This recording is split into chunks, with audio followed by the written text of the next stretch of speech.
चलिए आप लोग ही बताइए, प्याजे जी का फोर फोल्डर थ्योरी का नाम बताइए, कौन कौन सा है?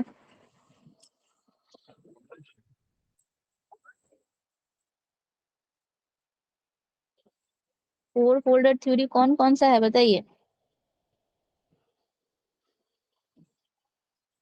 8-6 हो गया।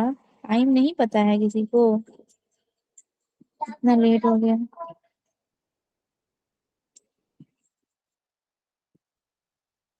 बताइए आरती जी, यस मैम।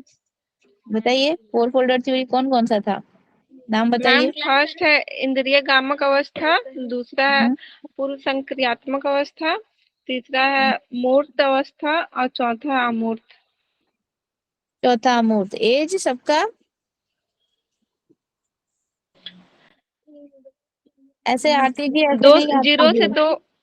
यस ऐसे मैम। नहीं याद कीजिए, इंग्लिश नेम याद रखिएगा। Sensory motor stage, pre operational stage, concrete operational stage concrete और और फॉर्मल। formal। हाँ, इंग्लिश नेम जरूर याद रखिएगा, क्योंकि नाम हिंदी का ना बहुत घुमा फिरा कर देता है। हम आपको जो हिंदी में नेम लिखवाए हैं, हो सकता है कि नाम इससे भी घुमा कर दे दे, इसलिए इंग्लिश याद रखिएगा, ठीक है। चलिए एज बताइए तो।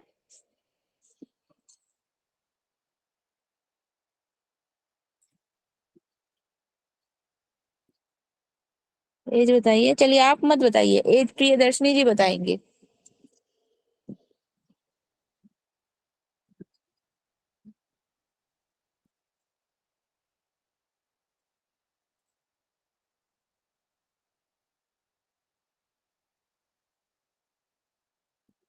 प्रियदर्शनी जी, एज बताइए, आपका एज नहीं, प्याजे जी का फोर फोल्डर थ्योरी में जो फोर थ्योरी दिया है उसमें बच्चों का एज हम पूछ रहे हैं।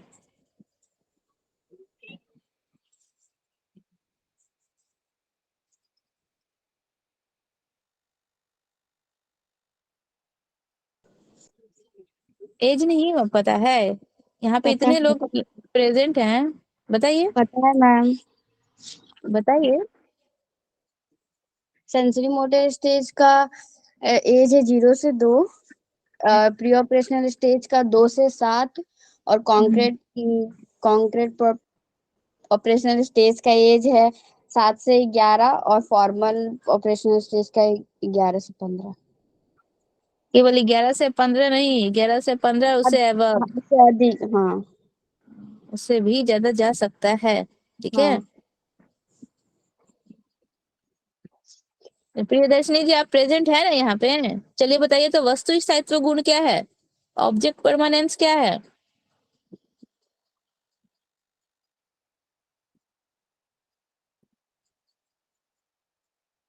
गायत्री जी आप बताइए, वस्तु स्थायित्व का गुण क्या होता है, ऑब्जेक्ट परमानेंस क्या होता है, बताइए।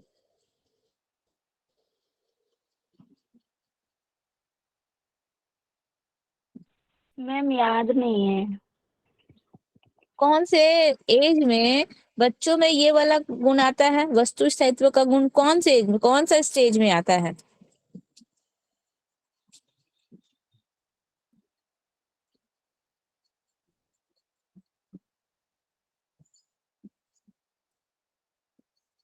इतने लोग यहाँ प्रेजेंट है, किसी को तो याद होगा कौन से स्टेज में वस्तु स्थायित्व का गुण आता है बच्चों में। तब आप लोग ध्यान से क्लास नहीं करती हैं। हम जो जो मेन मेन वर्ड है हम उसको बार बार रिपीट करते हैं, ताकि आप लोग के माइंड में वो स्टोर रहे।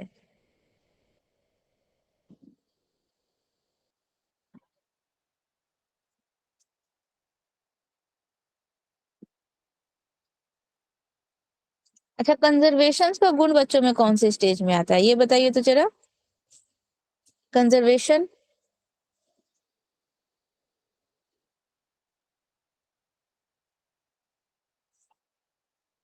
चलिए दीपेंद्र जी जुड़े हैं अभी, आप बताइए कंजर्वेशन का जो गुण होता है बच्चों में कौन से एज में आता है ये?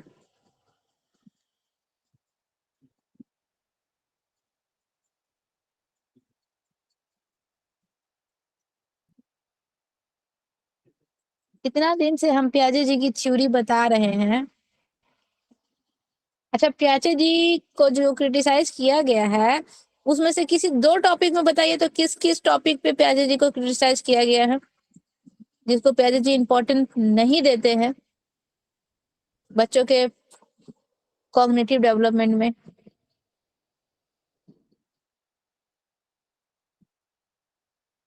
मैम सोशल और कल्चर को। सोशल एंड कल्चर को और मैम भाषा को भी। भाषा को भी इम्पोर्टेंस नहीं देते हैं प्याजे जी। बच्चों के कॉग्निटिव डेवलपमेंट में इन दोनों को कोई इम्पोर्टेंस नहीं देते हैं। अच्छा, इसको इम्पोर्टेंस देता कौन है? मैम वाइगोत्स्की जी। वाइगोस्की जी। अच्छा, ये बताइए वाइगोस्की जी ने जो ZPD थ्योरी जो दी है, ZPD means zone of proximal development, ये ZPD क्या है? ये ZPD क्या है? मैम डिफरेंस है, मतलब बच्चा क्या जानता है और उसको क्या बताया गया उसके बीच का डिफरेंस है। बच्चे के खुद की क्या एबिलिटी है और दूसरे के हेल्प से वो कितना अपने गोल तक पहुंच रहा है, इन दोनों के बीच के डिफरेंस को हम लोग ZPD कहते हैं। ये थ्योरी दिया किसने है ZPD की थ्योरी? वाइगोत्स्की जी ने। वाइगोत्स्की जी ने। चलिए दीपेंद्र जी बताइए तो ये पार या पाइड स्कैफोल्डिंग क्या होता है? मैम पार उसी ZPA के अंदर ही आता है मैम। किसके अंदर आता हेलो है? ZPD के अंदर आता है। हेलो हाँ हाँ, सुन रहे हैं, बताइए।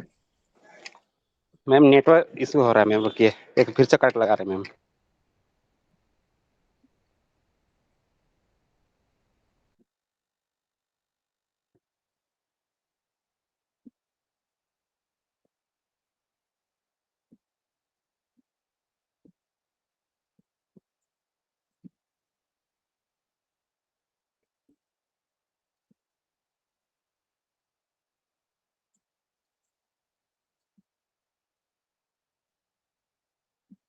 मैम पाढ़ मतलब होता है कि किसी को मतलब सपोर्ट करना, थोड़ा सा पुश करना आगे बढ़ने के लिए।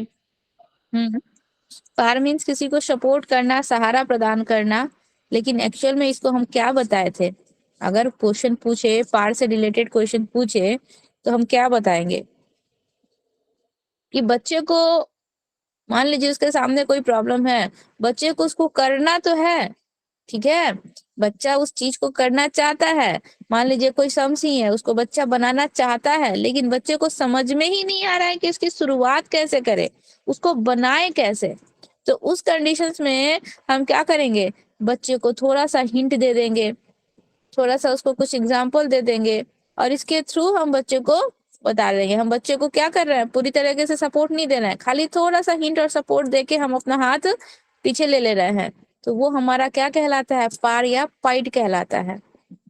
ठीक है, उसको हम लोग कहेंगे पार या पाइड। आज कोई जुड़ ही नहीं रहा है, इतना टाइम हो गया।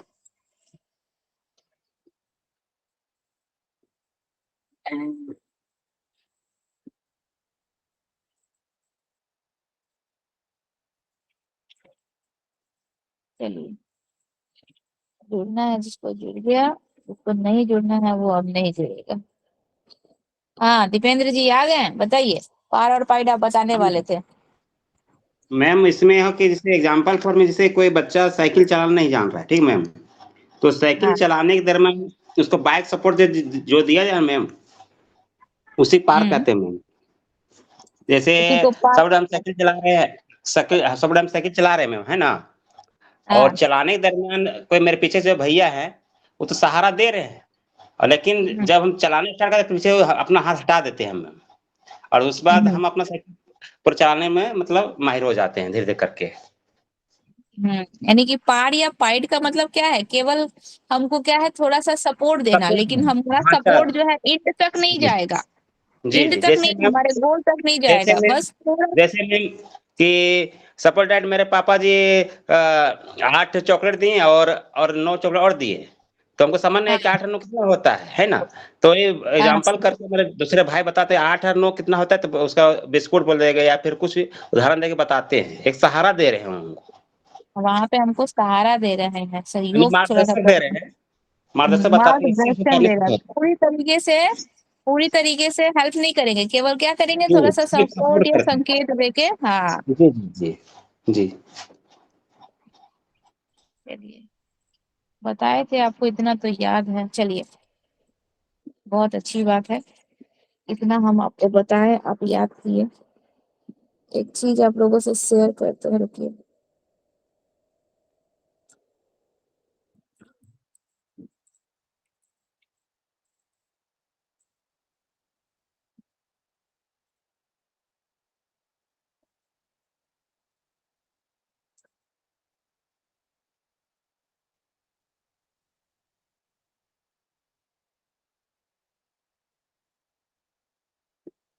डेवलपमेंट,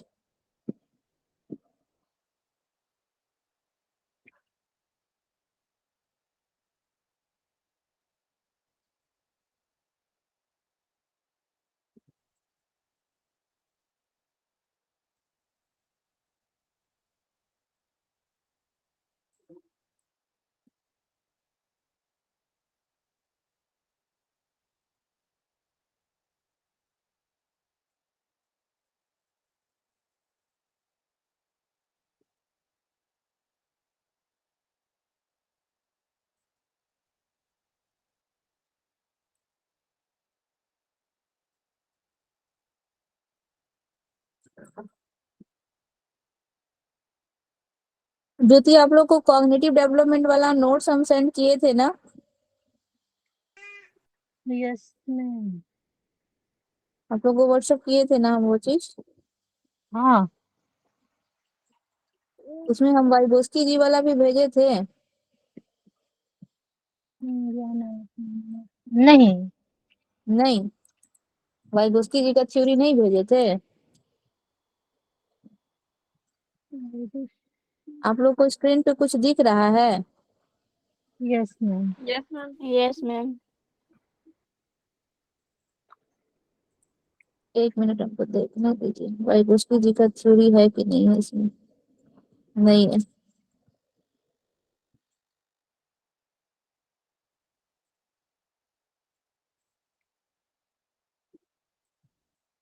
देखिए, आप लोगों को लैंग्वेज वाला हम जो बताए थे कि प्याजे जी क्या बोलते हैं कि बच्चों के डेवलपमेंट में लैंग्वेज का कोई रोल नहीं है। आप लोग प्रेजेंट है ना सब यहीं पे? यस। यस मैम, हाँ, गुड इवनिंग मैम। हाँ, गुड इवनिंग राहुल जी। बच्चों के डेवलपमेंट में लैंग्वेज का कोई रोल नहीं है कॉग्निटिव डेवलपमेंट में। देखिए, यहाँ पे वाइगोस्की जी का क्या कहना है। वाइगोस्की जी कहते हैं कि बच्चों के कॉग्निटिव डेवलपमेंट में लैंग्वेज का बहुत बड़ा रोल होता है। बच्चे जो है, दीपेंद्र जी हैंड रेस किए हुए हैं, हैंड डाउन कर लीजिए, ठीक है। बच्चों के डेवलपमेंट में लैंग्वेज का बहुत बड़ा रोल होता है। बच्चे मान लीजिए कोई भी प्रॉब्लम में आते हैं, ठीक है, कभी भी बच्चे कभी किसी डिफिकल्टी में पड़ जाते हैं या कोई उनके सामने कोई समस्या आ जाती है, तो बच्चे जो है अपने आप से, जिसको प्याजे जी ने वाइगोस्की जी ने देखिए क्या नाम दिया है, निजी संभाषण। निजी संभाषण का मतलब क्या है? स्वयं से, खुद से बातें करना, ठीक है। ये निजी संभाषण का जब जिक्र हो रहा है, तो ये भी हम लोग का वाइगोस्की जी का कहना है निजी संभाषण के बारे में। वाइगोस्की जी कह रहे हैं, क्या बताते हैं वाइगोस्की जी कि बच्चे, मान लीजिए हम लोग भी खुद भी करते हैं, देखिएगा, हम आप अगर अपने बारे में जब ये सोचिएगा तो आप नोटिस कीजिएगा कि हम लोगों में से बहुत से ऐसे पर्सन होते हैं, जब हम लोग बहुत डिफिकल्टीज में आ जाते हैं, बहुत प्रॉब्लम में आ जाते हैं, बहुत माइंड में टेंशन रहता है, तो हम लोग खुद से बातें करते हैं, ठीक है। ये खुद से बातें करने का जो जिक्र किया गया है यहाँ पे, प्याजे जी ने भी किया है, लेकिन प्याजे जी इसको कोई इंपॉर्टेंस नहीं देते हैं। वाइगोस्की जी कहते हैं कि जब बच्चा जो है अपने आप से बातें करता है, निजी संभाषण करता है, इनर स्पीच जिसको कहते हैं, ठीक है, खुद से बातें कर रहा है, मन में नहीं, लाउडली बातें कर रहा है, खुद से बातें कर रहा है, वहां पे बच्चा जो है अपने आप को कंट्रोल करने की, सिचुएशन से बाहर निकालने की, परिस्थितियों का सामना करने के लिए बच्चा अपने आप को मतलब उस सिचुएशन में अपने आप को कंट्रोल करने की कोशिश करता है, इसलिए बच्चा निजी संभाषण कर रहा है। ठीक है, बालक के निजी संभाषण को वाइगोस्की जी ने क्या किया, इनर स्पीच को वाइगोस्की जी ने क्या कहा कि बालक जब अपने आप से बातें कर रहा है, खुद से बातें कर रहा है, यानी कि बालक अपने आप को किसी ऐसी परिस्थिति से मतलब एक एकोमोडेट करने की कोशिश कर रहा है, यानी कि समायोजित करने की कोशिश कर रहा है, अपने आप को उस सिचुएशन से बाहर निकालने की कोशिश कर रहा है। जैसे देखिएगा आप लोग 3 इडियट्स मूवी जब देखे होंगे, वहां पे जब आमिर खान को जब भी कोई प्रॉब्लम आता है, कुछ डाउट होता है, तो वो अपने आप से बातें करता है। आप लोग नोटिस किए होंगे, वो अपने आप से बातें करता है, लाउडली बातें करता है, या फिर जब प्रॉब्लम आता है तो ऑल इज वेल भी बोलता है। तो इस प्रकार के निजी संभाषण को, इनर स्पीच को वाइगोस्की जी ने क्या नाम दिया है, खुद को कंट्रोल करना, सिचुएशन से बाहर निकालना। हमारे मन में उस समय जो भी इमोशनली जो कुछ भी प्रॉब्लम हो रहा है, या फिर हम लोग जो भी इमोशनली प्रॉब्लम में है, उस प्रॉब्लम को शांत करने के लिए बच्चे जो है आपस में अपने आप से बातें करते हैं, अपने आप को कंट्रोल करने की कोशिश करते हैं। वाइगोस्की जी ने निजी संभाषण को ये नाम दिया है। जबकि प्याजे जी क्या बोलते हैं, प्याजे जी कहते हैं कि बच्चे जो निजी संभाषण कर रहे हैं, अपने आप से जो बातें कर रहे हैं, उसका कोई इंपॉर्टेंट ही नहीं है। ठीक है, उससे बच्चे जो है अपने आप को कंट्रोल करने की कोशिश नहीं कर रहे हैं, या फिर उससे बच्चों का कोई कॉग्निटिव डेवलपमेंट नहीं हो रहा है। ये बच्चे जो कर रहे हैं ये क्या है, बेतुका है, ये प्याजे जी का कहना है। लेकिन वाइगोस्की जी इसी को कहते हैं कि बच्चे वहां पे अपने आप को उस सिचुएशन से में कंट्रोल करने की कोशिश करते हैं, परिस्थितियों को हैंडल करने की कोशिश करते हैं, इसीलिए बच्चे आपस में खुद से निजी संभाषण करते हैं।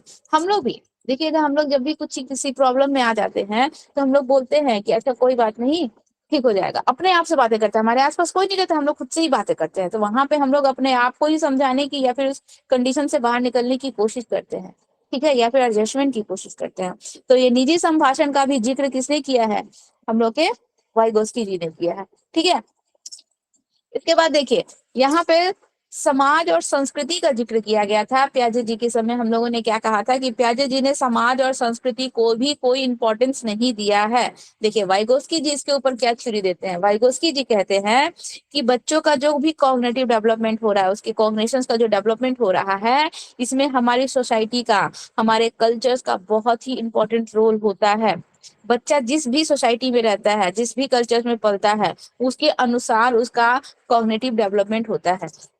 ठीक है, मान लीजिए अगर कोई बच्चा जो है हाई सोसाइटी में पढ़ रहा है, हाई सोसाइटी में रह रहा है, और कोई बच्चा जो है एकदम लोअर सोसाइटी में रह रहा है, दोनों की सोसाइटी अलग है, दोनों का कल्चर अलग है, उन दोनों का जो डेवलपमेंट होगा, दोनों सेम ही एज के बच्चे हैं। मान लीजिए आप फॉर एग्जांपल ये समझ लीजिए कि एक ही माता पिता के ट्विंस बच्चे हैं, लेकिन एक बच्चा जो है एक ऐसी सोसाइटी में पढ़ रहा है जहाँ पे जो है पेरेंट्स बहुत ही हाई सोसाइटी वाले हैं, इंग्लिश में टॉक करते हैं। ठीक है, वहाँ का फैमिली बैकग्राउंड, वहाँ का कल्चर बिल्कुल अलग है। और एक बच्चा जो है ऐसे जगह रह रहा है जहाँ पे पेरेंट्स भी बहुत ज्यादा एजुकेटेड नहीं है, वहाँ के आसपास का एटमॉस्फेयर भी उतना ज्यादा इंपॉर्टेंट मतलब अच्छा नहीं है।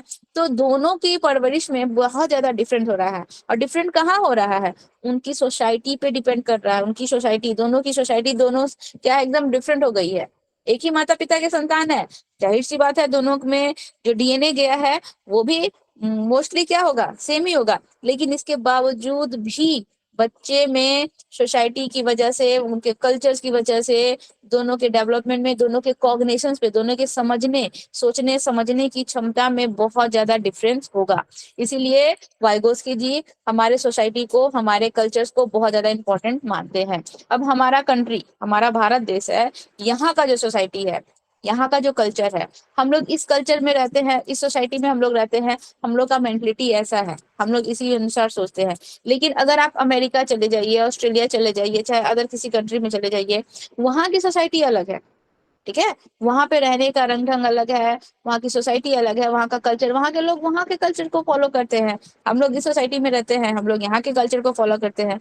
तो दोनों के कॉग्निटिव, दोनों चीज, दोनों के समझ में अंतर है। चाहे एक अमेरिका का बच्चा ले लीजिए, चाहे एक इंडिया का बच्चा ले लीजिए, दोनों का जो भी कॉग्निटिव डेवलपमेंट होगा, उन दोनों में हमको बहुत ज्यादा डिफरेंस मिलेगा। और वो किसके आधार पर, यहाँ वहाँ के सोसाइटी के आधार पर, वहाँ के कल्चर के आधार पर, दोनों में हम लोग को बहुत ज्यादा डिफरेंस देखने को मिलता है।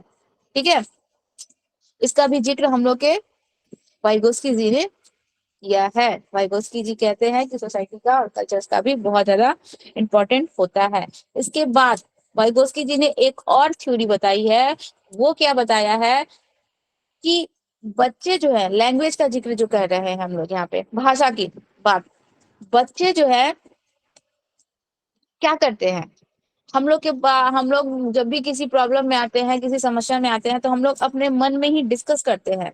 हम लोग इनर स्पीच नहीं कर रहे हैं, हम यहाँ पे इनर स्पीच की बात नहीं कर रहे हैं, आंतरिक संभाषण की बात नहीं कर रहे हैं।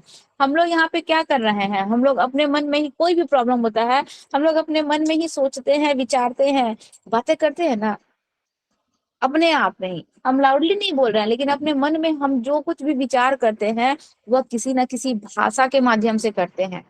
ठीक है, मान लीजिए आज ही आप लोग अगर सीटेट का नोटिफिकेशन आ गया और बोल दिया कि अभी आप लोगों को नेक्स्ट मंथ में जो है सीटेट का एग्जाम होगा, आप लोग को डेट दे दिया, मेंशन कर दिया जाएगा, इस डेट पर इसका एग्जाम होगा। अभी आप लोग के माइंड में टेंशन हो जाएगा, आप लोग सोचने लगोगे कि इतना कम टाइम में कैसे करें, हमको इतना फोकस करना होगा, इतना टाइम देना होगा। तो ये आप खुद से बातें कर रहे हैं और क्या कर रहे हैं, अपने माइंड में ये प्लानिंग कर रहे हैं, सोच रहे हैं। तो जो भी हम लोग माइंड में प्लानिंग कर रहे हैं, सोच रहे हैं, किसके माध्यम से कर रहे हैं, किसी ना किसी लैंग्वेज के माध्यम से कर रहे हैं। ठीक है, हम लोग किसी लैंग्वेज के माध्यम से अपने माइंड में क्या करते हैं, प्लानिंग करते हैं या विचार करते हैं या सोचते हैं, जो भी। और एक चीज और, हम लोग जब भी कुछ भी प्लानिंग करते हैं, सोचते हैं, तो हम लोग अपने मदर टंग यानी कि अपनी मातृभाषा में। अब मान लीजिए हमको टेंशन हो गया कि सीटेट का एग्जाम नेक्स्ट मंथ में है और हमको तैयारी करना है, ये करना है, वो करना है, हम ये सारी चीजें मन में सोच रहे हैं या फिर किसी प्रॉब्लम पर सोच विचार कर रहे हैं, तो हम इंग्लिश में या फारसी में या बंगाली में नहीं सोचेंगे। हमारा जो सबसे सहज भाषा है, जिसको हम लोग प्राय यूज करते हैं, हम लोग उसी भाषा में, उसी लैंग्वेज में जो क्या करते हैं, सोचते हैं, विचारते हैं और माइंड में क्या करते हैं, थिंकिंग करते हैं। तो ये जो है यहाँ पे किसका रोल आया, यहाँ पे हम लोग का भाषा का रोल आया। भाषा यहाँ पे हम लोग का काम कर रहा है। हम लोग जो भी माइंड में सोच रहे हैं, जो भी विचार कर रहे हैं, जिस भी टॉपिक पे अपना कॉग्निशंस बना रहे हैं, वो हम लोग किसी न किसी लैंग्वेज के थ्रू बनाते हैं। विदाउट एनी लैंग्वेज हम लोग वहां पे अपना नहीं सोच सकते हैं या फिर कुछ भी क्रिएट नहीं कर सकते हैं। ठीक है, तो प्याजे जी और वाइगोस्की जी, हम इन दोनों को लेके चल रहे हैं और दोनों के डिफरेंस को बता रहे हैं। कौन किसको इंपॉर्टेंस देते हैं, कौन किसको इंपॉर्टेंस नहीं देते हैं, दोनों के डिफरेंस को। क्योंकि प्याजे जी और वाइगोस्की जी से बहुत सारा क्वेश्चन आएगा और दोनों से रिलेट करके ही क्वेश्चन देता है, इसीलिए हम दोनों को लेके चल रहे हैं साथ में। चलिए, आप लोग प्रेजेंट हो ना। आज ज्योति जी नहीं जुड़ी है, गायत्री जी नहीं जुड़ी है, गायत्री जी तो जुड़ी है, तो ज्योति जी नहीं जुड़ी है, निधि जी नहीं जुड़ी है, सुभानु जी नहीं जुड़े हैं, कुछ कोई भी नहीं जुड़ा है आज।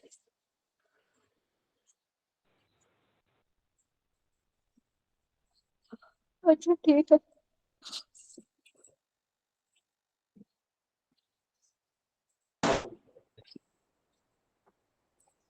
चलिए देखिए, वाइगोस्की जी का एक और थ्योरी हम आपको बता रहे हैं, जिसको हम लोग क्या कहते हैं, पारस्परिक शिक्षण। ठीक है, यानी कि रेसिप्रोकल। पारस्परिक शिक्षण का मतलब क्या, एक दूसरे के परस्पर सहयोग से, सहयोग का जिक्र भी हम लोग के वाइगोस्की जी ही करते हैं। तो पारस्परिक शिक्षण यानी कि रेसिप्रोकल हम लोग का टीचिंग जो है, इसका भी जिक्र वाइगोस्की जी कहते हैं। वाइगोस्की जी क्या कहते हैं, वाइगोस्की जी के अनुसार अगर टीचर, शिक्षक है, 2 से 4 छात्र जब आपस में, हम लोग ईवीएस भी पढ़ते हैं, तो हम लोग ग्रुपिंग की बात करते हैं कि जब बच्चों को ग्रुप में बताया जाता है या ग्रुप पे कोई खेल खिलाया जाता है या स्टडी करवाया जाता है, तो बच्चे वहां पे चीजों को बहुत अच्छे से ऑब्जर्व करते हैं ग्रुपिंग के माध्यम से। या देखिए, पारस्परिक शिक्षण यानी कि रेसिप्रोकल जो हम लोग का एजुकेशन होता है, अगर उसमें टीचर या फिर 2-4 जो है बच्चे जो है आपस में मिलकर एक तरह से एक दूसरे का क्या कर रहे हैं, सपोर्ट कर रहे हैं, एक दूसरे का सहयोग करके अगर किसी चीज का को लर्न करते हैं, या अधिगम, अधिगम का मतलब होता है सीखना, अधिगम करते हैं, समूह बना के अगर बच्चे किसी चीज को अधिगम कर रहे हैं, तो वहां पे क्या देखा जाता है, इसी चीज को हम लोग रेसिप्रोकल कहेंगे, यानी कि पारस्परिक, यानी कि एक दूसरे के परस्पर सहयोग से बच्चे जो है एक दूसरे के परस्पर सहयोग से क्या करते हैं, एक दूसरे से बहुत कुछ चीजों को सीखते हैं। ठीक है, तो आपस में बच्चे अगर वार्तालाप करते हैं, यानी कि किसी टॉपिक पे डिस्कस कर रहे हैं, किसी टॉपिक को सीखने की कोशिश कर रहे हैं, आपस में एक दूसरे से क्वेश्चंस पूछ रहे हैं, क्वेश्चंस का अगर जो किसी को अगर आंसर्स नहीं पता है तो उसका आंसर्स दे रहे हैं, तो इस तरह के अगर प्रोसेस के थ्रू बच्चे किसी चीज को अगर जानने या समझने की कोशिश करते हैं तो बच्चे चीजों को अच्छे से समझते हैं, या फिर बच्चों का कॉग्निशन जो है या फिर उस टॉपिक पे बच्चों का समझ जो है बिल्कुल भी परफेक्ट बनता है। ठीक है, तो संकेत के आधार पर अगर देखा जाए तो इसको पूर्वानुमान उत्तर भी कहते हैं। बच्चे क्या कर रहे हैं, आपस में डिस्कस कर रहे हैं किसी एक टॉपिक पे, या फिर परस्पर एक दूसरे का सहयोग लेके चीजों को जान रहे हैं, समझ रहे हैं, तो इससे बच्चे क्या कर रहे हैं, पूर्वानुमान कर रहे हैं, यानी कि पूर्व से अनुमान, पहले से ही अनुमान लगा रहे हैं कि इसका ये आंसर हो सकता है या फिर इस पे ये संभावना बन सकती है। ठीक है, यहाँ पे अगर रेसिप्रोकल यानी कि पारस्परिक शिक्षण का जिक्र भी आए, ठीक है, तो पारस्परिक शिक्षण का जिक्र अगर हम लोग करेंगे तो यहाँ पे भी हम लोग के वाइगोस्की जी ही आएंगे। पारस्परिक शिक्षण का मतलब परस्पर एक दूसरे के सहयोग से, ग्रुपिंग में स्टडी करना, एक दूसरे के सपोर्ट से स्टडी करना। ठीक है, इसके बाद देखिए वाइगोस्की जी ने हम लोग का जो थ्योरी दिया है कॉग्निटिव डेवलपमेंट का, उसमें वाइगोस्की जी ने खेल को भी बहुत ज्यादा इंपॉर्टेंस दिया है। खेल के माध्यम से बच्चे कैसे सीखते हैं, तो देखिए वाइगोस्की जी क्या बोलते हैं कि कॉग्निटिव डेवलपमेंट में बच्चे जो है खेल खेल के माध्यम से बहुत कुछ चीजों को सीखते हैं। बहुत से ऐसे हम लोग के सोशल कल्चर्स होते हैं, सामाजिक हम लोग के ऐसे स्किल्स होते हैं, सोशल स्किल्स होते हैं जिसको बच्चे खेल खेल के माध्यम से सीखते हैं। ठीक है, बहुत सारे ऐसी चीजें, जैसे कि वाइगोस्की जी का अगर देखा जाए तो वो क्या बोलते हैं कि खेल के माध्यम से बच्चों में सामाजिकता आती है। ठीक है, बच्चे सोशल बनते हैं, एक दूसरे का हेल्प करना, एक दूसरे के प्रॉब्लम्स को जानना समझना, उसका सॉल्यूशंस करना, ये सब चीजें बच्चे खेल के माध्यम से सीखते हैं। खेल के माध्यम से, इसके बाद खेल के माध्यम से बच्चे जो हैं अपने व्यवहार पर कंट्रोल करना सीखते हैं। मान लीजिए बच्चे इमोशनली बहुत ज्यादा हाइपर हैं, गुस्से वाले हैं, चाहे कुछ है, तो खेल खेल के माध्यम से ही बच्चों में क्या आता है, कंट्रोल की भावना, अपने आप को कंट्रोल करना, अपने आप को नियंत्रित करने की भावना बच्चों में आती है। क्षमता, ये भी गुण किसके किसके माध्यम से बच्चों में आएगा, खेल खेल के माध्यम से आएगा। इसके बाद क्या बोल रहा है कि खेल के माध्यम से ही बच्चों में देखा जाए तो सैक्रिफाइस, त्याग, जैसे कि हम लोग मान लीजिए कोई भी गेम बच्चे ग्रुपिंग में खेल रहे हैं, क्रिकेट खेल रहे हैं, चाहे कुछ अदर खेल रहे हैं, तो बच्चों में सहयोग की भावना आती है। कोई बच्चा गिर गया, ठीक है, तो दूसरा कोई बच्चा जो है जाके उसका सपोर्ट करता है या फिर उसको उठाता है। ठीक है, या फिर मान लीजिए बच्चे दो आपस में बच्चे क्रिकेट खेल रहे हैं, एक बच्चा जो है एक रन अगर मारेगा तो उसका 50 हाफ सेंचुरी कंप्लीट हो जाएगा, तो वहां पे एक बच्चा जो है अपना बैटिंग का टाइम जो है उसको देकर उसका हाफ सेंचुरी कंप्लीट करने की कोशिश कर रहा है। तो वहां पे भी बच्चा क्या कर रहा है, वहां पे सेक्रीफाइस कर रहा है। वहां पे क्या आ रहा है, यहाँ पे सहयोग की भावना आ रही है, एक दूसरे को सपोर्ट करने की भावना आ रही है। ये भी बच्चा किसके माध्यम से सीखता है, ये भी बच्चा खेल खेल के माध्यम से सीखता है। इसके बाद बच्चे के बिहेवियर में भी बहुत ज्यादा चेंजेस आता है, क्योंकि बच्चे जब ग्रुपिंग में खेलते हैं ना तो एक दूसरे के को फॉलो करते हैं, एक दूसरे का क्या करते हैं वहां पे अनुकरण करते हैं। जो भी अच्छी चीजें हैं, जो भी अच्छी आदतें हैं, उन सबको बच्चे क्या करते हैं, फॉलो करते हैं। सपोर्ट करना, किसी के लिए सेक्रीफाइस करना, ठीक है, ग्रुप के साथ खेलना, एकजुट होके खेलना, ये सारी की सारी चीजें बच्चों को खेल खेल के माध्यम से ही हम लोग को देखने को मिलती है। ठीक है, इसके बाद क्या बोल रहा है कि खेल में अगर हम लोग देखें कि बच्चे जब हम लोग के पोस्ट चाइल्डहुड से बच्चे जब स्कूल जाना स्टार्ट कर देते हैं, स्कूल एज या गैंग एज जब कहलाता है, तो उस स्टेज में बच्चों में जो आप देखिएगा उनके पास वर्ड पावर तो रहता है, बच्चे एकदम ब्लैंक स्कूल कभी नहीं जाते हैं, उनके पास अपना पूरा का पूरा शाब्दिक ज्ञान रहता है। लेकिन उस शाब्दिक ज्ञान को, उनका जो वर्ड पावर है वो और ज्यादा अच्छे से उनमें कुशलता आए और अच्छा सा स्किलफुल हो जाए, वो चीजें जो है बच्चे स्कूल जाकर ही सीखते हैं। शब्द का भंडार उनका स्कूल जाने के बाद बढ़ता है। किसी चीज को जानने और समझने की क्षमता जो है वो स्कूल जाने के बाद बढ़ता है। किसी चीज को इमेजिन करने की क्षमता जो है वो भी स्कूल में आकर बढ़ता है। किसी चीज को एकाग्र करने की क्षमता, ये भी आवेश में अगर मान लीजिए बच्चा जो है आउट ऑफ कंट्रोल हो गया, ग्रुपिंग में खेलेगा ग्रुप में वो बच्चों को देखकर, एक दूसरे को देखकर बच्चा सोचता है, समझता है और अपने आप को कंट्रोल करने की कोशिश करता है। उनके अंदर जो भी क्यूरियोसिटी होती है, जिज्ञासा होती है, वो एक दूसरे के माध्यम से ही अपनी जिज्ञासा को शांत करने की कोशिश करते हैं। जो भी समस्या आती है उन सबको ग्रुप में एक साथ एकजुट होकर उस समस्या का समाधान करने की कोशिश करते हैं। ठीक है, एक दूसरे के प्रति उनमें सपोर्ट की भावना होती है। और ज्यादातर जो है हम लोग देखेंगे पोस्ट चाइल्डहुड में, जो कि हम लोग का गैंग एज कहलाता है, जो कि हम लोग का स्कूल एज कहलाता है, इस स्टेज में बच्चे जो है ज्यादातर हर एक एक्टिविटी है, चाहे वो स्टडी हो, चाहे कोई एक्टिविटी हो, चाहे गेम हो, कुछ भी हो, बच्चे ग्रुपिंग में ही करना चाहेंगे। और ग्रुपिंग के माध्यम से करके किसी काम को सीखने से बच्चे जो है उस चीजों को ज्यादा अच्छे से समझ पाते हैं, ज्यादा अच्छे से उसको अपने माइंड में रख पाते हैं। ठीक है, तो ये था हम लोग के वाइगोत्स्की जी की थ्योरी। समझ में आया आप लोग को? और हम इसके बारे में बताएंगे, वाइगोत्स्की जी के बारे में और हम चीजें बताएंगे, लेकिन उन चीजों को बताने से पहले हम, राहुल जी यहाँ पे प्रेजेंट है। राहुल जी, आप जरा हम लोग को, हमको ये समझाइए तो, ये जो एसिमिलेशन एंड एकोमोडेशन होता है, ठीक है, एसिमिलेशन और एकोमोडेशन, पहले तो ये है किसका पार्ट, ये हमको बताइए, किसका पार्ट है ये, बताइए तो।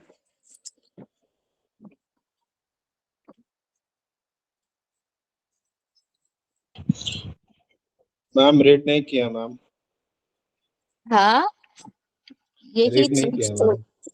यही चीज तो सही नहीं है ना। मैम प्रॉपर नोट्स भी नहीं मिला है मैम पूरा अभी तक। नोट्स नहीं मिला है, ठीक है, लेकिन हम बता भी तो रहे हैं चीजों को। यस हम एक मैम, क्लास लेते यस मैम। हैं, फिर उसको रिपीट भी करते हैं, फिर नेक्स्ट क्लास लेते हैं, पहले वाले को रिपीट कर देते हैं। मैम वो तो ऐसे इरेक्शन थ्योरी का है, बट ये नोट्स प्रॉपर नहीं मिला है, जिस वजह से रेट नहीं हो पा रहा है सही समय। ठीक है, नोट्स मिल जाएगा, क्यों टेंशन ले रहे हैं आप लोग। मैम धीरे चलिए, धीरे तो क्लासेस जा रही है ना मैम, जब तक पीछे का रीड नहीं करेंगे तब तक दिमाग में रहेगा ना, जब तक पढ़ाते हैं तब तक तो रह जाता तो है हम दिमाग में, आगे, इसलिए तो लेकिन हम एक दो दिन के बाद आगे, तो फिर से रीड नहीं करने पे। इसलिए तो हम आगे प्यारे क्या जी वाला मैम? फास्ट भाग नहीं रहे हैं, इसलिए तो हम भाग नहीं रहे हैं, हम पीछे का यस मैम, जानना चाहते हैं कि आप लोग को ध्यान में है या नहीं है। तो यस मैम। किनको याद है बताइए तो, एसिमिलेशन एंड एकोमोडेशंस किन्हीं को भी यहाँ पे पता है? अगर पता है तो शेयर कीजिए। चलिए दीपेंद्र जी।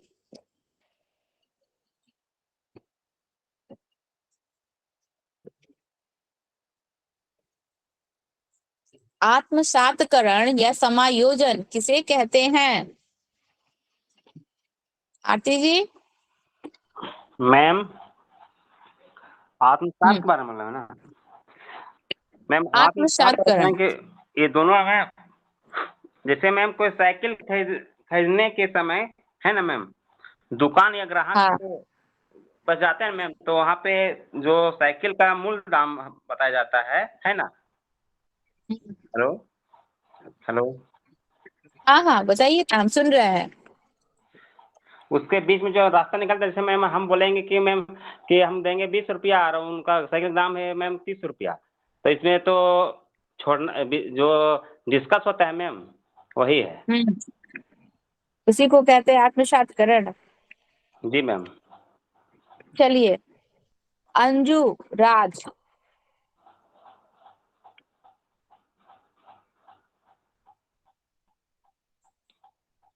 नहीं मैम मैम, कौन, नहीं मैम, फिर से बोलते हैं मैम। बताइए, फिर से जैसे बताइए। अपने जैसे अपने पुराने समस्याओं को है ना मैम, हाँ, नए समस्या में शामिल करके उसे उस समस्या को हल करना ही आत्मसात कहलाता है मैम। अच्छा, सही बोले चलिए मैम। गायत्री। हाँ, ठीक है, ठीक बताए जैसे गायत्री मैम, जी। जैसे मैम कि शिक्षक बच्चों को पढ़ाते हैं उस समय। हम्म,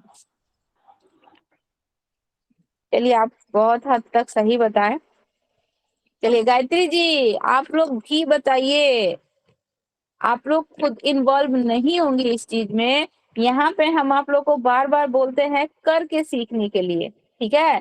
यहाँ पे चाइल्ड सेंटर है, यहाँ पे आप लोग टीचर सेंटर। हम अगर कोई क्वेश्चंस पूछते हैं, आप लोग एकदम मूक दर्शक की तरह, कोई जवाब नहीं देता है। आप लोग जवाब दीजिएगा हम जानेंगे कि आपको उसका आइडिया है या नहीं, तब तो हमको भी समझ में आएगा कि हमको आगे बढ़ना है या नहीं बढ़ना है, कि आप लोग का पहले डाउट क्लियर करना है। मैम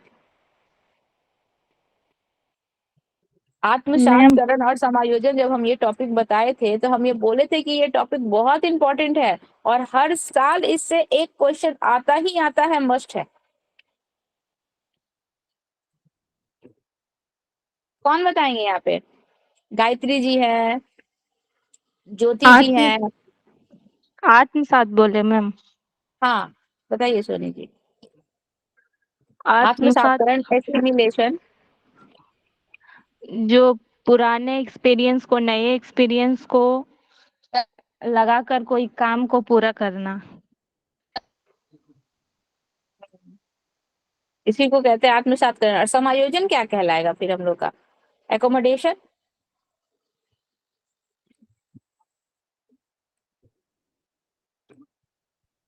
मैम जो पहले हम लोग को पता है, जो ज्ञान प्राप्त है, अनुभव है, उसी के आधार पे हम लोग जो नया काम करते हैं। हाँ, चलिए मैम दीपाली जी, हाँ और अपने बोलिए। काम में मैम सुधार वह करते हैं मैम। वह प्रक्रिया मैम, हाँ मैम, हाँ वह हाँ। प्रक्रिया जिसके हेलो। द्वारा व्यक्ति अपने नए अनुभव है ना और हाँ ज्ञान के आधार पर पुरानी जो स्कीमा है ना मैम, उसमें बदलाव करता है मैम, और फिर कुछ नए चीजों को जोड़ने का कार्य करता है मैम। पुरानी स्कीमा में बदलाव लाना, ठीक जी है। मैम। उसमें जी कुछ संशोधन मैम। करना या फिर उसमें कुछ ऐड कर देना, जी ये मैम। हम लोग का समायोजन कहलाएगा। जी मैम। चलिए ओके। ज्योति जी, आप भी कुछ बोलना चाहती है? नो मैम मैम वही। मैम हाँ हेलो बोलिए। हाँ मैम। बोलिए। आत्मसातकरण का तो हमको क्लियर नहीं है, लेकिन समायोजन का है। जैसे हम लोग किसी भी कंडीशन में अपने आप को एडजस्ट कर लेते हैं ना, वही समायोजन हो जाता है। हाँ, हम लोग किसी भी कंडीशन में अपने आप को जो एडजस्टमेंट करते हैं उसको ही हम लोग समायोजन कहते हैं, ठीक है। आप शायद ये आप फर्स्ट डे क्लास में जुड़ी हैं। मैम हाँ, अब लेट से ज्वाइन किए, क्लास मिस हो गया। ये पहले इसका था, आत्मसातकरण का हम सुने नहीं, इसलिए हमको नहीं पता है। अच्छा, यहाँ पे इतने सारे लोग, आप लोग सब जुड़े हुए हैं। हम आत्मसातकरण जो बताए थे या फिर हम समायोजन जो भी बताए थे, आप लोग के आंसर से हम सेटिस्फाइड नहीं हुए। हम क्या बताए थे? आत्मसातकरण का मतलब क्या बताए थे? आत्मसातकरण का मतलब ये है कि मान लीजिए हमारे सामने कोई न्यू प्रॉब्लम, कोई समस्या आती है, हम अपने पुराने अनुभव को, हम अपने एक्सपीरियंस को, ठीक है, हूबहू अगर उस समस्या के समाधान के लिए हूबहू हम अपने पुराने एक्सपीरियंस को वहां पे क्या कर रहे हैं, ऐड कर रहे हैं, उसके माध्यम से उस समस्या का समाधान करने की कोशिश कर रहे हैं, तो ये हमारा क्या हो गया? आत्मसातकरण हो गया। हम क्या कर रहे हैं? अपने पुराने एक्सपीरियंस को वहां पे अप्लाई कर रहे हैं।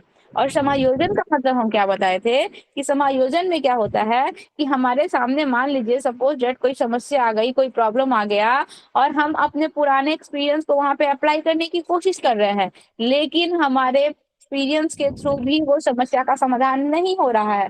उस कंडीशंस में हम क्या करेंगे? अपने पुराने स्कीमा में थोड़ा सा बदलाव लाएंगे, कुछ संशोधन करेंगे, कुछ परिवर्तन लाएंगे, ठीक है, कुछ नया ऐड करने की कोशिश करेंगे या फिर कुछ उसमें से सुधार हटाने की कोशिश करेंगे। ये जो हम लोग एडजस्टमेंट करने की कोशिश करते हैं, इस चीजों को हम लोग कहते हैं समायोजन।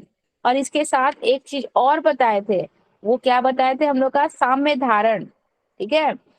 साम्य धारण बताए थे हम लोग। उसमें क्या बताए थे कि जब हम लोग का पुराना स्कीमा, जब हम लोग आत्मसातकरण की विधि अपनाकर भी उस समस्या का समाधान नहीं कर सके और समायोजन की विधि अपनाकर भी समस्या का समाधान नहीं कर सके, तब उन दोनों के बीच के मार्ग को, बीच का जो हम लोग रास्ता निकाल रहे हैं, उसको हम लोग साम्य धारण कहते हैं। यानी कि आत्मसातकरण और समायोजन के बीच के मार्ग को हम लोग साम्य धारण का नाम देते हैं। यही चीज तो हम आप लोगों से पूछ रहे थे और कुछ नहीं। तो हम अगर बताए हैं, हम अगर पढ़ाए हैं, तो हम आप लोगों से एक्सेप्ट करेंगे, तो उम्मीद रखेंगे कि आप लोग भी हमको उसी तरीके से आंसर दें।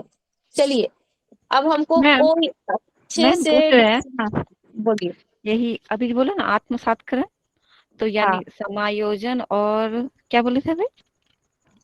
आत्मसात्करण या समायोजन। आत्मसात्करण को इंग्लिश में कहते हैं एसिमिलेशन और समायोजन को हाँ। इंग्लिश में कहते हैं एकोमोडेशन। ठीक है, ये ठीक दो हम लोग का किसका है, एडेप्टेशन का ही पार्ट है, अनुकरण का पार्ट है, मैम, एडेप्टेशन का। ये वाला पूछ रहे हैं, जैसे अभी जो थ्योरी आप बता रही है ये वाला तो हम लोग के सिलेबस में है नहीं।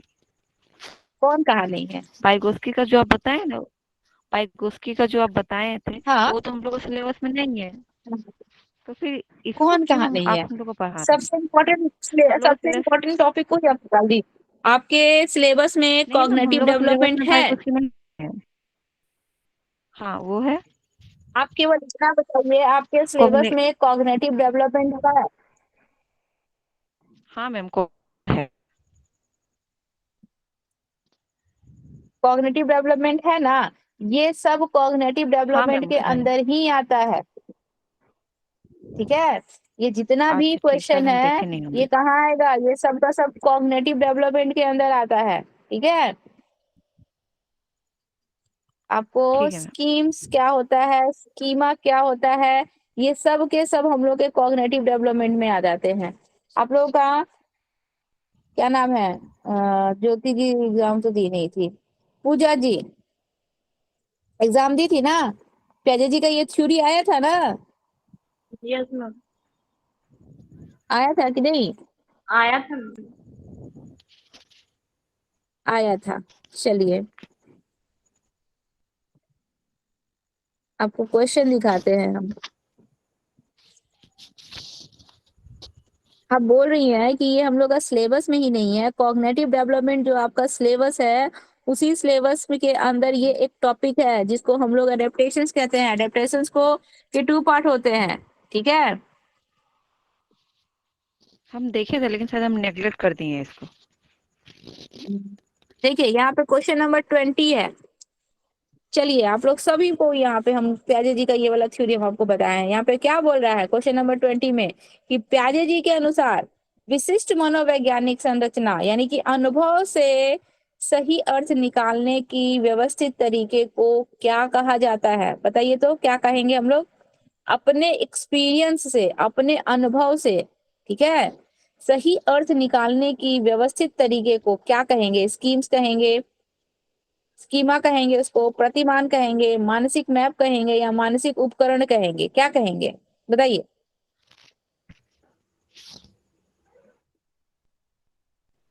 स्कीमा।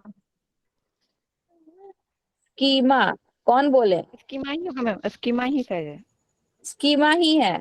चलिए हाँ स्कीमा ही है। आप लोग राहुल जी जुड़े हैं ना? देखिए क्वेश्चन नंबर 21 देखिए, देखिए क्वेश्चन बोल रहा है एक उचित प्रश्न सुझाव के द्वारा बच्ची की समझ को उस बिंदु से बहुत आगे ले जाया जा सकता है। क्या बोल रहा है? क्वेश्चंस को समझने की कोशिश कीजिए। एक उचित प्रश्न या सुझाव के द्वारा बच्ची की समझ को उस बिंदु से बहुत आगे ले जाया जा सकता है जिस पर वह अकेले पहुंच नहीं सकती है। ठीक है, जिस पर वह अकेले पहुंच सकती है। तो निम्नलिखित में से कौन सी संरचना उपयुक्त कथन को प्रकाशित करती है? बोल रहा है साम्य धारण, बोल रहा है संरक्षण, बोल रहा है बुद्धि, बोल रहा है या फिर समीपस्थ या फिर निकटतम विकास का क्षेत्र बोल रहा है? ZPD इंग्लिश में क्वेश्चन पढ़ना है, मैम इंग्लिश में क्वेश्चन ZPD। पढ़िए। ZPD zone of proximal development. Zone of proximal yes ma'am. Development क्या बोल रहा है कि अगर बच्ची जो है कुछ वर्क कर रही है, यहाँ पे देखिए क्वेश्चन में साफ साफ बोल रहा है कि एक उचित प्रश्न है सुझाव के द्वारा अगर हम उसको सुझाव दे रहे हैं, थोड़ा सपोर्ट कर रहे हैं, बच्ची की समझ को हम उस बिंदु तक ले जा रहे हैं जहां पर बच्चा अकेले नहीं पहुंच सकता है, वहां पे हम क्या कर रहे हैं? बच्ची को थोड़ा सा सपोर्ट कर रहे हैं, हेल्प कर रहे हैं।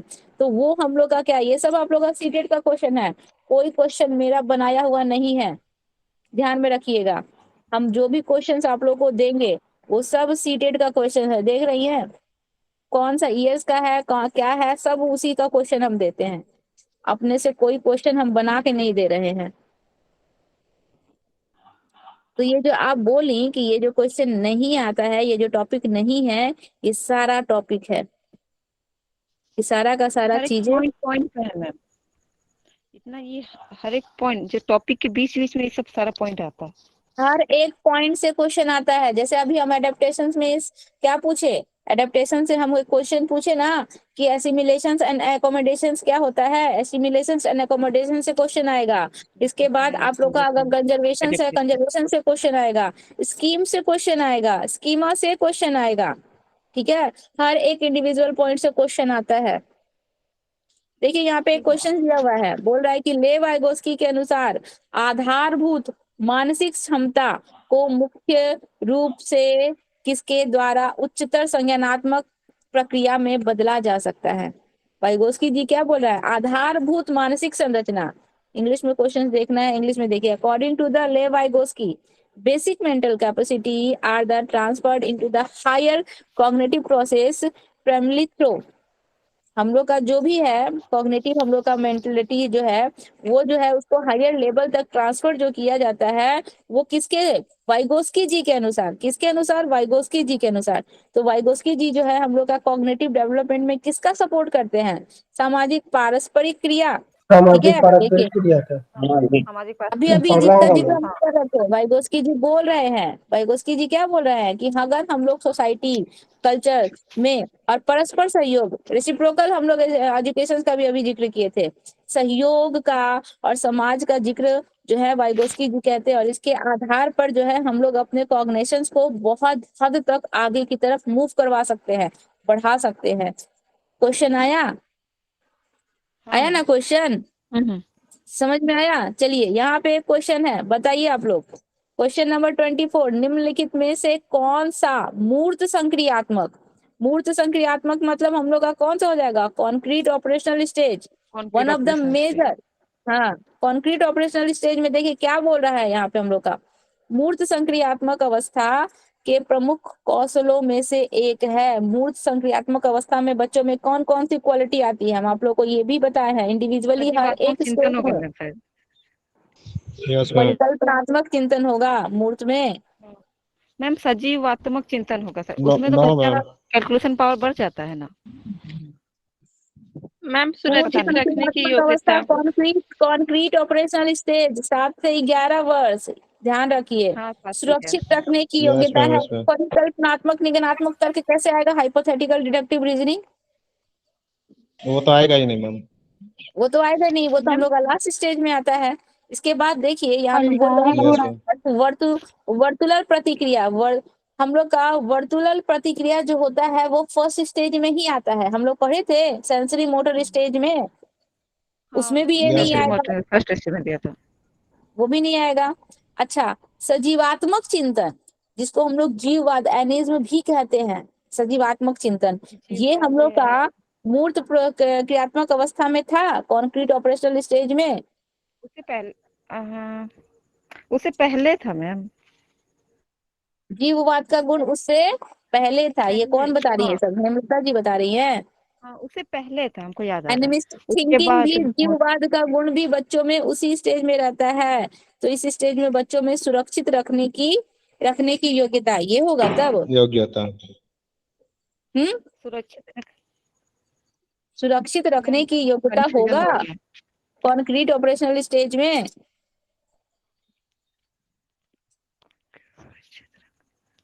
मैम एक बार क्लियर कीजिए कि कॉन्सेप्ट याद आ रहा है, लेकिन इस सब में बोल रहा है कि निम्नलिखित में से कौन सा मूर्त संक्रियात्मक अवस्था के प्रमुख कौशलों में से एक है, यानी कि कॉन्क्रीट ऑपरेशनल स्टेज में कौन सा देखिए शुरुआत में ना आप लोग 2 ऑप्शंस में से अटकेंगी, 4 ऑप्शंस दिया हुआ है, आप लोग को इसमें से 2 ऑप्शंस एकदम साफ आपको लग रहा है कि ये 2 ऑप्शंस इसमें से गलत है। हम लोग का option number 2 hypothetical deductive reasoning वाला, हमको पता है कि ये 4th स्टेज का है। ऑप्शन नंबर 3 हमको पता है कि ये 1st स्टेज का है। ये 2 ऑप्शंस तो ऐसे ही कट गया।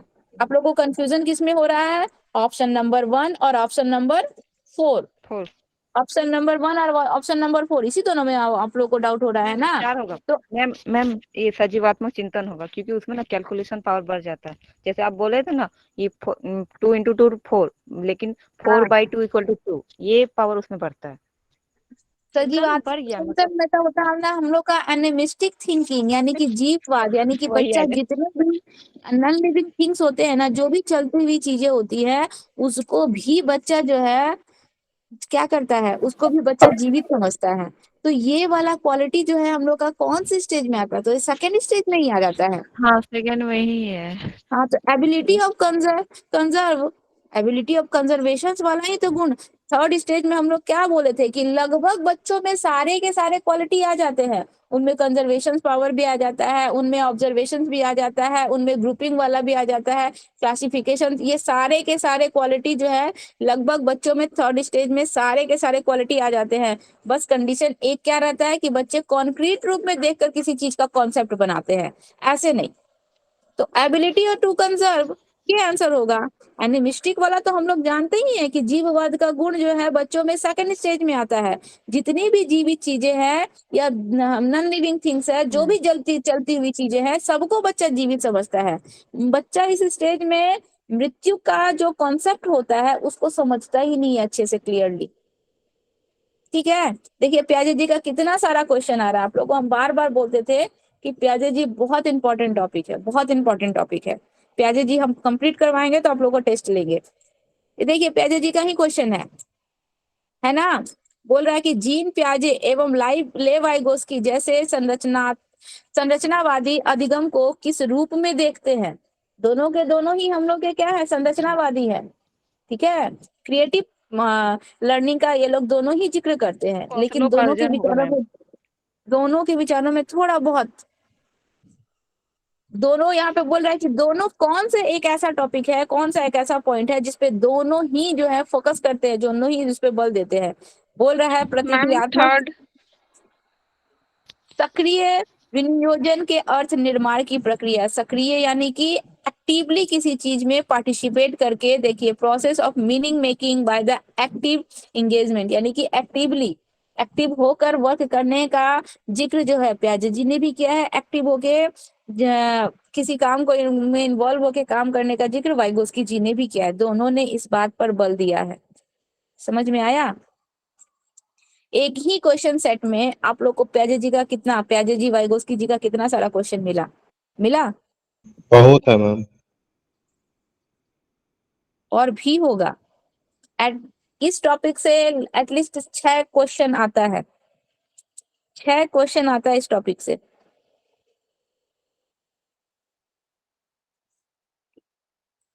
इसीलिए आप लोग को हम ये टॉपिक बार बार बोल रहे थे कि हम जब पढ़ाएं तो आप लोग क्लास अब्सेंट नहीं कीजिएगा और थोड़ा ध्यान से इस क्लास को कीजिएगा, क्योंकि एक बार में अगर ये टॉपिक क्लियर होगा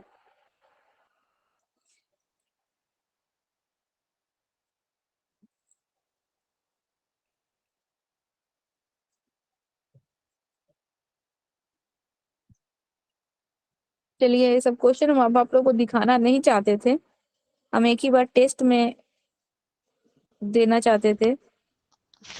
नहीं मैम, अच्छा कर दिखा दीजिए, हम लोग को क्वेश्चन का लेवल पता चल गया। तो क्वेश्चन का लेवल पता चलेगा नहीं, हम आप लोग को क्वेश्चन देते, टेस्ट लेते, ऐसे थोड़ी ना पता मैम जो चलेगा। इसलिए टेस्ट होगा मैम जो हाँ, टेस्ट होगा हॉल सिलेबस से होगा या फिर जहाँ तक बताएं वहां तक होगा? आप जहाँ तक बताए हैं वहीं तक ना होगा। अब हम आपको जो टॉपिक नहीं बताए हैं, नहीं पढ़ाए हैं, हम वहां से कैसे आप लोगों से टेस्ट ले लेंगे? फिर आप बोलेंगे कि मैम आप बताई नहीं है, इसका टेस्ट ले ली। ओके जितना मैम। हम पढ़ाए हैं उतना ही का टेस्ट लेंगे। Yes ma'am.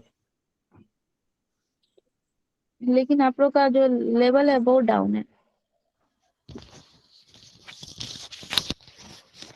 कुछ आप लोग नहीं रिवीजन, ठीक है, इसका नोट्स नहीं गया, प्याजे जी का नोट्स नहीं गया, इससे पहले वाले का तो नोट्स गया है सभी का, उसको तो कम से कम रिवीजन करना चाहिए था।